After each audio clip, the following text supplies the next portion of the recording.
오늘도 3천만 원대로 투자할 수 있는 물건을 보러 왔습니다. 우리가 3천만 원 정도 있으면 얼마 벌 수 있을 것 같아요? 한 1,500만 원 정도. 1,500. 이 3천만 원이 결코 작은 돈이 아닙니다. 투자하시기 위해서 어렵사리 또 이렇게 모으셨을 거예요. 맞아요. 근데 우리가 이렇게 소액일 때는 빠르게 단기 투자하셔가지고 최대한 1억까지는 빨리 모으시는 게 좋아요. 왜냐면 우리가 1억 정도 가지고 있으면 투자하시기가 훨씬 더 수월해집니다. 그래서 저는 웬만해서는 서울 수도권에 있는 공시지가 1억 이하 아파트, 그리고 지방에 있는 공시지가 2억 아파트는 보지 말라고 말씀드려요. 뭔가 내가 조사할 게 많고 확인할 게 많은 특수한 관계 아파트라고 하면 전혀 상관이 없는데 너무 일반적인 물건은 하지 말라고 말씀드립니다. 왜냐하면 내 손에 남는 게 거의 없어요. 1,000만 원도 안 남습니다. 네. 한 500만 원 남아요. 근데 500만 원 남잖아요. 이게 오히려 리스크가 있는 거예요. 우리 이게 일반 물건 사는 게 아니라 경매잖아요. 처음이신 분들이 미처 조사하지 못했던 변수가 생기면 어때요? 이 500만 원도 없어져 버리는 거예요. 이 순간 마이너스가 될 수 있죠. 네. 그래서 웬만해선 하지 말라고 말씀드리는 거예요. 근데 우리가 소액일 때는요, 시간을 낭비하시면 안 돼요. 내가 한 번을 하더라도 수익이 좀 더 큰 거, 제대로 된 거 하셔야 되거든요. 네. 그래서 저는 빌라 하라고 말씀드리죠. 근데 소액이면 서울에 있는 거 하기는 조금 어렵고 경기도에 있는 거 하셔야 되는데, 오늘은 이 경기도 안에서도 가장 거래량이 활발한 안산, 특히 와동에 와 있습니다. 근데 오늘 물건 특징이 있는데 일단 공시지가가 1억 이상이에요. 장점이죠. 네. 왜냐하면 경쟁자가 덜 할 수 있는 거죠. 그래서 저는 차라리 무주택자나 1주택자 분들은 공시지가 1억 조금 넘는 거 하라고 말씀드려요. 그리고 오늘 물건은 그냥 빌라가 아닙니다. 연립주택입니다. 연립주택이 뭐예요? 연립주택이 뭐냐면 우리가 빌라를 크게 세 가지 종류로 나눌 수 있어요. 네. 다세대 주택, 이건 우리가 일반적으로 알고 있는 빌라예요. 그리고 도시형 생활주택, 그리고 연립주택입니다. 연립주택은 유일하게 660제곱미터가 초과가 됩니다. 굉장히 규모가 크죠. 네. 네, 단순히 규모가 큰 게 아니라 예전에는 소규모 단정 주택으로 지어진 경우가 굉장히 많아요. 그래서 약간 아파트 구조의 느낌을 가지고 있어요.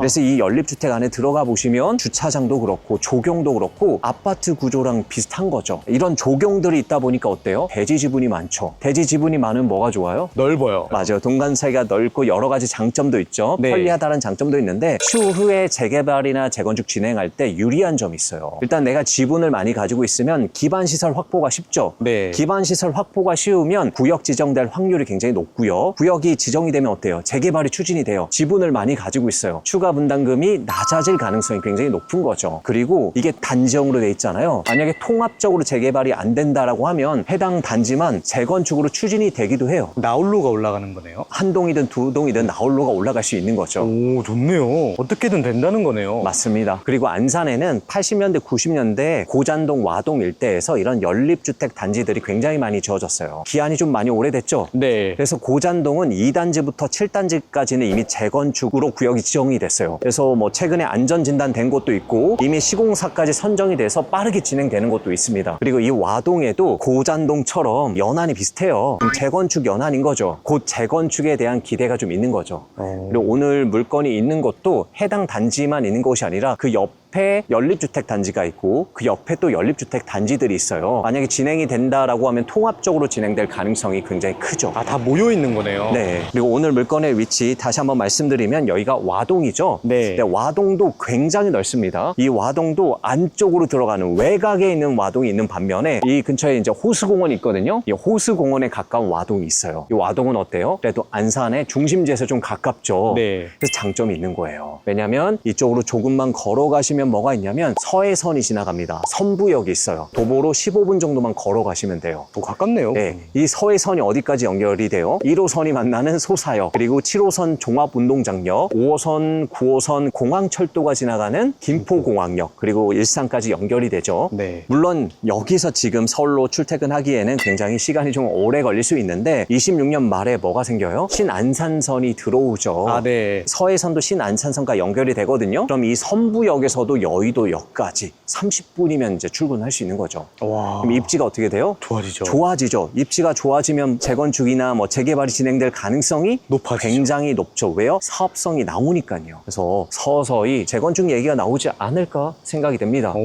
그리고 오늘 물건에서 한 10분 정도만 걸어가면 화랑 유원지가 있습니다. 네. 화랑 호수도 있죠. 친환경적인 인프라가 굉장히 잘 갖춰져 있고 사람들 굉장히 많이 왔다 갔다 해요. 예전에는 여기에 자동차 자동차 극장이 있었거든요. 아, 자동차 극장이요? 자동차 극장이라고 알아요? 파주 쪽 가봤습니다. 이게 자동차 주차해놓고 라디오 주파수 맞춰가지고 영화 보는 거잖아요. 네네. 같은 세대구나. 자동차 극장이 있었는데 지금도 있는지 모르겠어요. 그리고 이쪽으로 가면 이제 선부동이 있다 보니까 근처에 뭐 대형마트, 그리고 병원, 그리고 상권 이런 것도 너무 잘 되어 있습니다. 네. 그래서 생활하기에는 굉장히 괜찮고, 초등학교도 5분 거리에 있고 6차선 도로 건너가면 강서고등학교가 있거든요. 여긴 또 안산에서 명문고예요. 괜찮은 학교 중에 하나죠. 그리고 이 일대를 모두 누릴 수 있는 오늘 물건이 바로 여기죠. 쌍용 빌라라고 되어 있죠. 네. 여러 동으로 되어 있죠. 총 88세대로 이루어져 있어요. 88세대가 살기에는 어때요? 부지는 굉장히 넓죠. 네. 그리고 여기 보시면 뭐가 있어요? 경비 아저씨가 있습니다. 그래서 일반 빌라랑 틀리게 경비 아저씨가 관리를 또 이렇게 해주고 있는 거죠. 그리고 주차장도 다 있죠. 외부에 뭐 크진 않지만 조경들도 있고요. 그리고 입구도 뚜렷하게 있습니다. 확실히 넓네요. 네, 맞아요. 이 건물들이 1992년도에 사용 승인됐습니다. 그럼 벌써 33년 차 됐죠. 네. 그럼 서서히 재건축 얘기들이 나오고 있지 않을까 합니다. 그리고 아까 말씀드렸던 것처럼 오늘 이 단지형 빌라 옆에도 단지형, 그 옆에도 지금 안 보이는데 단지형이고요. 네. 이쪽으로 가도 이제 단지형, 길 건너에도 단지형이 있어요. 아, 그러네요. 합의가 된다라고 하면 이렇게 통합적으로 진행해서 아파트 단지가 올라가지 않을까 합니다. 이런 식으로 아파트 단지로 올라간 게 근처에 또 있어요. 조금 걸어가시면 그 아파트 단지들이 보이니까 네. 어때요? 배 아프죠?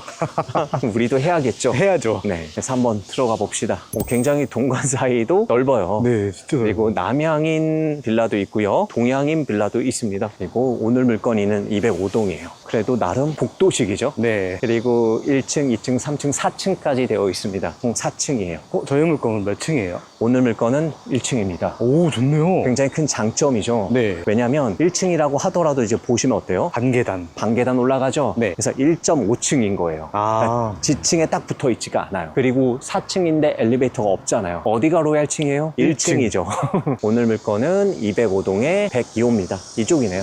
아, 끝에네요. 네, 아까 말씀드렸던 것처럼 전체적인 조경도 괜찮고 깔끔한데요? 네, 근데 샤시는 PV 샤시로 바뀌어 있긴 한데 한지는 조금 오래된 것 같아요. 배불뚝이처럼 약간 휘어진 게 살짝 좀 보이거든요. 아, 네네. 되신다라고 하면 샤시까지 한번 싹 다 바꾸시면 굉장히 느낌은 괜찮을 것 같아요. 뭐 아직 알루미늄 샤시 쓰시는 데도 있네요. 아. 경매 정보지를 일단 좀 보시고요. 저 물건을 살펴보도록 하시죠. 네. 오늘 물건 권리사항 좀 살펴보겠습니다. 오늘 물건은 안산시 단원구 와동에 있는 연립주택이에요. 대지권은 16.4평 넓죠. 그리고 건물 면적은 15.2평입니다. 감정가는 2억 500만 원에 나왔고요. 한 번 유찰되면 1억 4천만 원대 경매가 진행이 되겠죠. 권리사항을 보시면 22년 9월 15일에 설정한 근저당이 말소 기준 권리로 이하 모든 권리는 소멸합니다. 현재 소유자께서 점유를 하고 계십니다. 2022년 7월 26일 날 현재 소유자께서 2억 4천에 이 집을 매수를 하셨어요.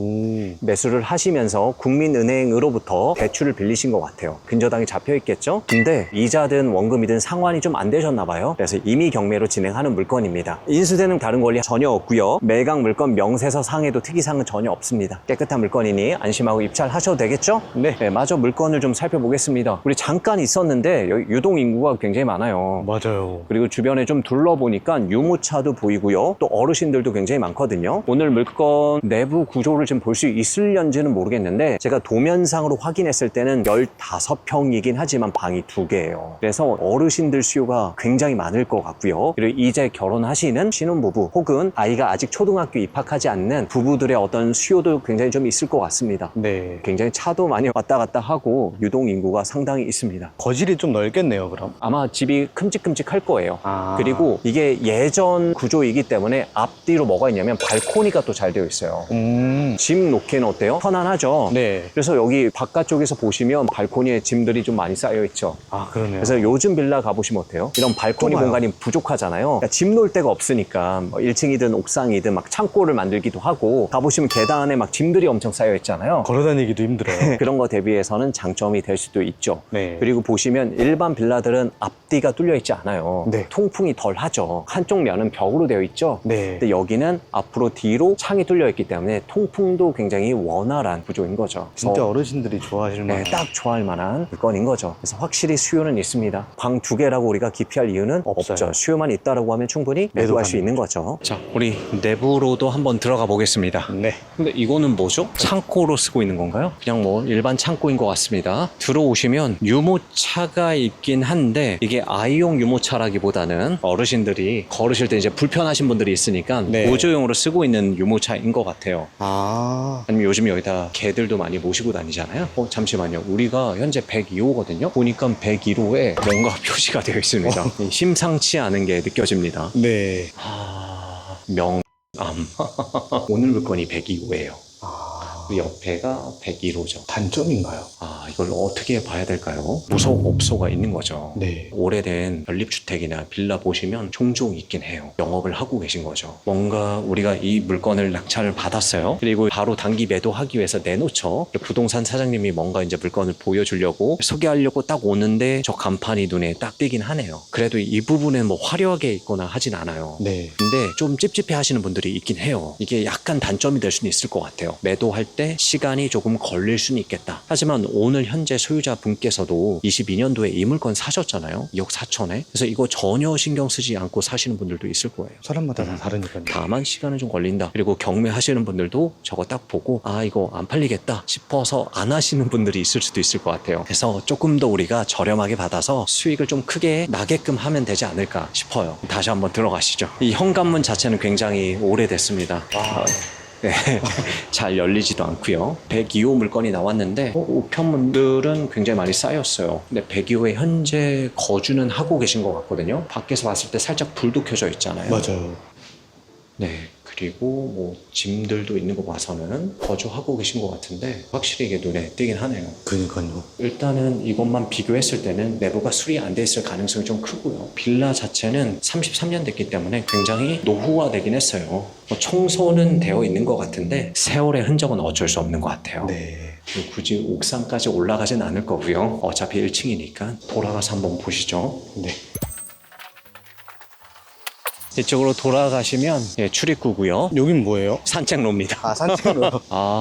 무속업체가 있으니까요. 약간 간판이나 이런 게 좀 화려하긴 하네요. 네. 그리고 이게 밤에는 LED로 반짝반짝 할 것 같아요. 이게 좀 걸리네요. 그쵸. 하지만 오히려 이게 장점이 될 수는 있어요. 네. 현재 지금 거주하고 계신 것 같아요. 시래기죠. 시래기가 좀 돌아가고 있습니다. 짐들은 또 상당히 많고요. 이쪽에도 뭐 PV샷이나 이런 게 예전에 바뀐 흔적은 보입니다. 이쪽이 거실 쪽이죠. 발코니이기 때문에 뷰라고 하긴 뭐 하지만 창문 열었을 때 답답하진 않겠죠. 보통 1층에는 이렇게 방범창을 많이 하시긴 하는데 하진 않으셨어요. 수리할 때 이 부분도 좀 감안하신다라고 하면 매도는 충분히 잘 될 것 같습니다. 근데 이쪽으로 다니시는 분들은 거의 없는 것 같아요. 미니 텃밭 이렇게 네. 써도 괜찮을 것 같아요. 이런 거 좋아하시는 분들 있긴 하겠죠. 네. 저 고양이께서 낮잠을 자고 계시다가 깜짝 놀라서 도망칠 준비를 하고 있네요.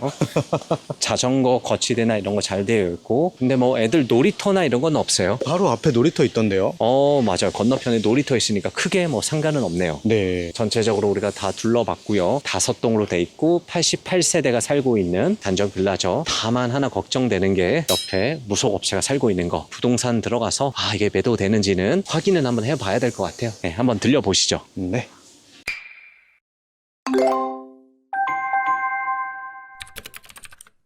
부동산에 들려서 우리 아까 봤던 무속업소랑 현재 매물 그리고 실거래를 확인을 했습니다. 네. 정리를 한번 해보시죠. 일단 그 쌍용 2차 빌라에는 물건이 없어요. 매물이 없어요. 하나도 없습니다. 인근에도 연립주택들이 나와 있는데 매물이 거의 없어요. 아마 지금 물건 사서 내놓으신 분들이 거의 없으신 것 같기는 해요. 이렇게 많은데요? 예, 건너편에 좀 있는 정도. 그래서 해당 매물 좀 확인을 해보니까 길 건너편에 효자 2차라고 있습니다. 네. 89년도에 지어졌어요. 조금 더 오래됐죠. 평형 때는 조금 더 넓긴 했는데 여기가 올수리해서 2억 2천에 지금 물건이 내놔져 있습니다. 그래서 이 주변은 거의 없고요. 그래서 해당 매물도 실제로 올수리해 놓으면 그래도 한 2억 1천 내외 정도는 매도가 될 것 같대요. 기존에는 뭐 2억 4천까지도 거래가 됐는데 지금 경기가 살짝 좀 안 좋다 보니까 2억 초반대 생각해야 된다라고 하더라고요. 그런데 오늘 물건 실거래도 또 확인을 해보니까 올해 실거래가 있긴 있어요. 3층 물건인데 이게 2억에 거래가 됐고요. 2층 물건이 2025년 4월에 2억 1,700만 원에 거래가 됐어요. 오. 그래서 수리가 잘 된다라고 하면 뭐 2억 1,000, 2억 2천까지도 가능해 보입니다. 네. 왜냐면 매물 자체가 없으니까요. 근데 문제는 아까 봤던 무속업소죠. 그래서 제가 부동산에 들어가서 무속업소가 있는데요 라고 했더니 사장님 두 분이 계셨거든요. 네. 동시에 이러시더라고요. 왜냐면 그 사장님께서 무속업소도 원래 맞추셨고 그 옆집도 맞추셨대요. 아, 둘 다요? 네, 그리고 그 윗집까지 맞추셨나 봐요. 아. 그래서 이미 잘 알고 계세요. 근데 이제 그 무속업소가 하려고 했던 건 아니었고 원래는 임차를 맞추려고 했는데 계속 이제 공실이니까 와서 그냥 차렸다라고 하네요. 그러다 보니까 해당 88세대 사람들이 막 난리가 나긴 했었대요. 그리고 그 무속업소의 윗집 있죠. 네. 거기도 맞추는데 애를 좀 먹었다라고 해요. 그래서 원래 가격에는 못 팔고 조금 저렴하게 내놨다라고 하시네요. 아, 영향이 있네요. 영향이 없지 않아 있습니다. 그리고 우리가 생각했던 것보다 좀 크네요. 네. 저는 크게 상관이 없는 사람이어서 상관없다라고 생각했는데 아무래도 그 무속업소 윗집도 오래 걸렸는데 그 옆집도 저렴하게 내놓지 않는 이상은 시간이 좀 오래 걸리겠죠. 네. 그래서 지금 2억 1천, 뭐 최대 2억 2천까지 우리 본다라고 하면 그래도 1천, 2천을 내려야 거래가 되지 않을까 생각이 됩니다. 아, 그럼 1억 9천 정도는 잡아야겠네요. 네, 조금 보수적으로 보시는 게 좋을 것 같아요. 네. 그리고 매도하는데 시간도 걸리니 단기 매도하려면 1억 9천 정도 보고 들어가시는 게 좋겠습니다. 그러면 우리가 한 번 유찰되면 1억 4,300만 원대 경매 진행되잖아요. 네. 그 최저가에서 조금만 높여서 쓰는 걸로 보시는 게 낫지 않을까 생각돼요. 한 번 더 유찰시키면 안 돼요? 하셔도 되긴 하는데 이건 다시 한번 조사해 보시고 입찰가를 정하시는 게 좋을 것 같아요. 네. 근데 이런 물건 한 번 더 유찰되면 원래 가치보다 굉장하게 저렴해 보이거든요. 그러면 입찰자가 더 많아질 수는 있어요. 차라리 애매할 때 들어가시는 게 단독 낙찰 혹은 경쟁자 없이 들어가실 수는 있을 거예요. 네. 그래도 나름 물어보니 재건축 예정지라고 하네요. 오, 진짜요? 뭐 이렇게 잡혀있진 않은데 안전진단제 준비하는 것 같아요. 음. 호재가 붙는다라고 하면 훨씬 더 나아지겠죠. 네. 그때는 옆에 뭐 무속업소가 있든 없든 상관은 없겠죠. 보유하고 전세 맞춰놓으면 되니까. 네.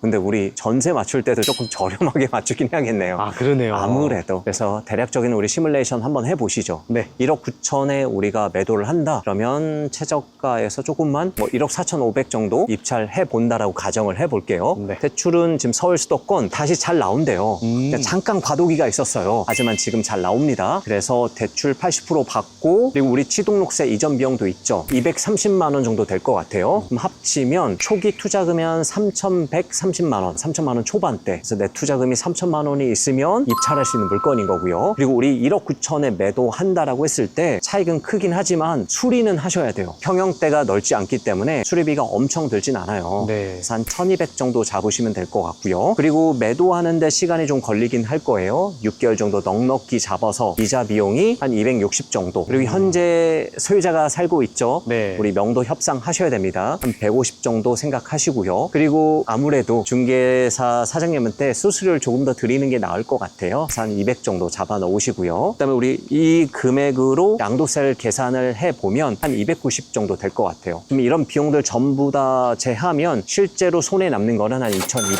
정도. 오, 그래도 괜찮은데요? 수익률은 나쁘진 않죠. 네. 3,100 투자해서 한 2,200 남는 거니까. 오. 안산의 와동의 다른 빌라들 보면 사실 현재 순수익 1,500 이상 기대하기 쉽진 않거든요. 근데 그것보다는 약간 좀 어려워 보이긴 하지만 여기에 도전해 보시는 것도 방법이죠. 근데 오히려 좋은 것 같아요, 저는. 부동산 들어가면은 안 하겠다고 절레절레 할 것 같아요. 맞아요. 현장 임장 왔는데 남 딱 보고 약간 거부감이 들긴 할 것 같아요. 맞아요. 근데 중요한 거는 가격만 맞으면 팔린다라는 거죠. 네. 근데 전혀 신경 쓰지 않고 가격 때문에 너무 매력 있네 하고 사시는 분들도 있으니까. 그쵸, 저기에 맞는 수요가 또 있을 거 아니에요? 네, 좋아하시는 분들도 있을 거예요. 그러니까요.